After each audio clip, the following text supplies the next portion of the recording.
Hello everybody, good morning. I'm very happy to meet with you again in order to give another presentation based on our learning process. Today, inshallah, we're going to talk about how to improve writing skill. How could you develop your students' writing skills? Through the presentation, which is presentation based on quick writing skill. So again, we're back again to our presentation, which is based on quick writing skill. By the end of this presentation, we are going to know very important items about writing skill. Number one, to understand what's the purpose of writing. Why do we ask students to write? Why do we develop the students' writing skill?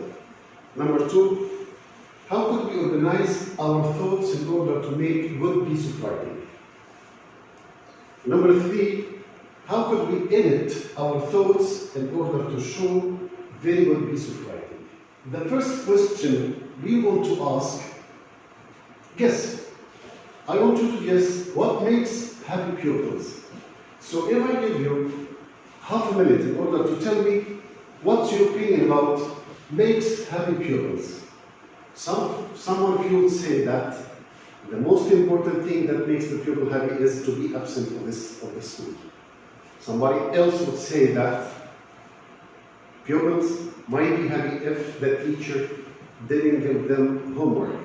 And you have lots of other brilliant ideas about what makes happy pupils. But for myself, the most important thing that makes a pupil happy is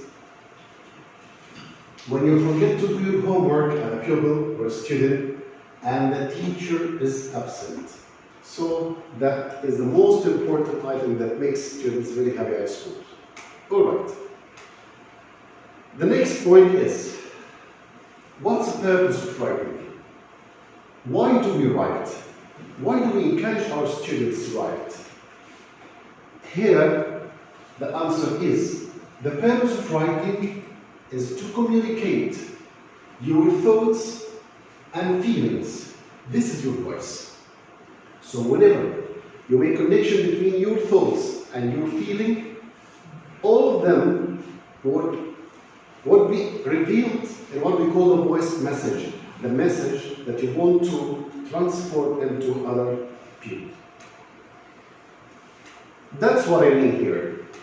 That's what I mean. There is a very nice or very important connection between writing and between the voice message that you want to transfer into other people. Your voice can be heard through writing. So, your voice, the thoughts that you want to transfer or to give it to other people can be changed, can be transferred into other people by writing. Okay, the second point we want to talk about in our presentation, how could you give or how could you show a good piece of writing? The first point is to organize your thoughts. Like, if we say, you must organize your writing, because once you organize your writing, and before that, if you organize your thoughts, it's very important that your writing will be very nice and will be accepted by other people. The question is, how could you organize your writing? Do you have very specific steps in order to organize your writing? To give a good piece of writing? Yes, of course, there is. Okay, the first step to organize your piece of writing is introduction. A piece of writing must start with introduction. Number two, it must be followed by what we call body paragraphs. The body paragraphs. And number three, it must be ended by what we call conclusion. So here we have three steps in order to organize our piece of writing. The first one is introduction. The second one is body paragraphs. The first sentence of the introductory paragraph should start with general statement. General statement to tell the audience or to tell the people or the listener that you want to pass a message. You want to pass very important message which has the general statement. So the introduction must have what we call general statement or the main idea of the writing paragraph. For example, if we say, most high school students are proficient at text messaging. However, their writing skills are limited. If you look at here to that general statement which starts with most high schools and ends with messaging, you can find that it's a general statement. You tell the audience, you tell the people that you are going to talk about or you are going to write about what we call. So for example here, look at this sentence and you will find that it has very important general statement. Most high school students are proficient at text messaging. This is the general statement. The statement that you want to pass to the audience in order to tell them that you are going to talk about how good the students are proficient at text messaging. However, the writing skills are limited. And then you come or you step to the next step of the paragraph, which is what we call the body paragraph. Okay. For somehow, the introduction, the sentences following the general statement will be basis for your body paragraph. I mean, after you put the general statement in your writing, any other sentence that follow, what we call, they are basis for your body paragraph. They prepare the listeners in order to know, in order to understand what's coming and what's describing the rest of the paragraph as well. The second part of writing skill is body paragraphs. And here we add S between two brackets in order to say that it's not only just one paragraph you must write, but it has different paragraphs, and every paragraph has very important idea that connect together in order to make one good piece of writing. For example, the body paragraph is when you elaborate on the subject. You focus on the subject itself. You focus on the message you want to pass through the writing skill. And the last one is what we call conclusion paragraph, the finish.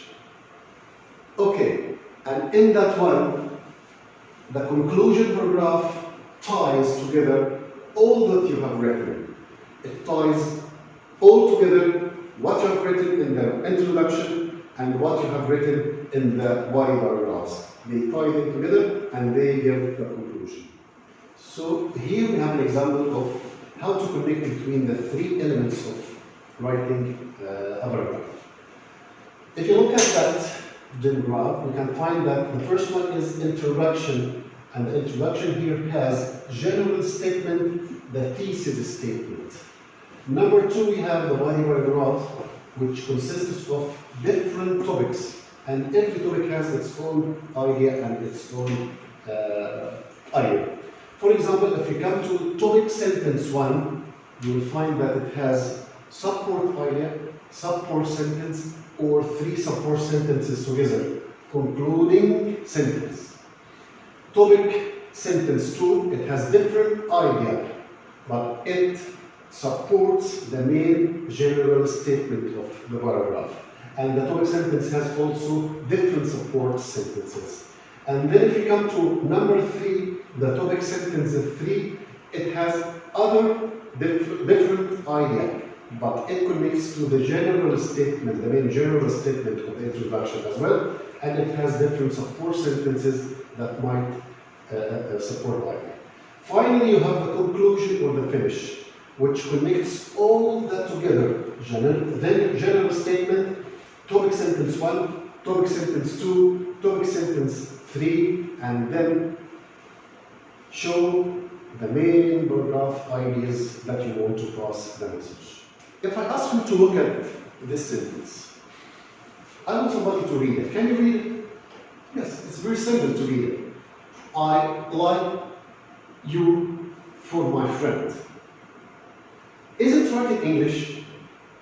Is it right to say it in English? Of course, it is right for something, but it's wrong for something else. Like, yes, text messaging is communicating. All right. But however, in English, this is unacceptable because you have different grammar mistakes here. But without the grammar mistakes, if you say this sentence orally to one of your friends, it gives the message, it gives the text messaging as well. You pass the message as well. But when you write it down, of course, it's not accepted because grammatically, it's read what you write. I mean, read what you write. This will help you edit your paragraph or edit your paper. I mean, while you're writing something, try to read it. Try to read it silently. Because once you read what you are going to write, it helps you out in order to write good paragraph and the paragraph without any mistakes as well, or little mistakes. If I ask you, here we have two kinds of paragraphs. Which one do you like? Of course, you will say that one. Yes, I agree with you. But my second question is, why do you prefer that one to that one? So you can give me different answers for your choice. You can say that because it's very nice one, it's very net one, it's very clean, it's acceptable, but that one it's not organized well, and so on. So our paragraph is like the burgers here. If you give good paragraph with good organization and good topics, people will accept it. But once you give that kind of paragraph, of course it will be accepted as well. Okay, how to finish a good piece of writing. So in order to convince your listeners or audience about your good piece of writing, we have very specific steps. The first one is pre-writing. You collect thoughts and ideas and words and vocabulary related to the paragraph that you are going to talk about. Here you want to write about yourself, for example. You want to write about like traveling, and the place you want to travel is Miami. Here you have how long you're going to stay there, and what about your interests, and what about your passionate and lonely, and then what places. And for example, here the historical places you want to visit, like pyramids, and what are you going to do when you reach pyramids. Okay, so the first one here, you collect the ideas about the paragraph. The second part is writing. You begin to collect and connect all the ideas before, and then you make different sentences. Never care about the mistakes, the grammar mistakes or the spelling mistakes that you might find here, because if I ask you to focus on that piece of writing, you will find different mistakes. But we don't want to make any correction right now. We just want to see how we make sentences with mistakes. I've been always a relaxing and passionate and being a moody one. I love to travel to meet new people and teaching about new places. I have been to many places, for example, I've been to Egypt and the USA since 3 weeks. I will camel on the pyramids and eat ice cream in Miami beaches. Of course, we have lots of mistakes.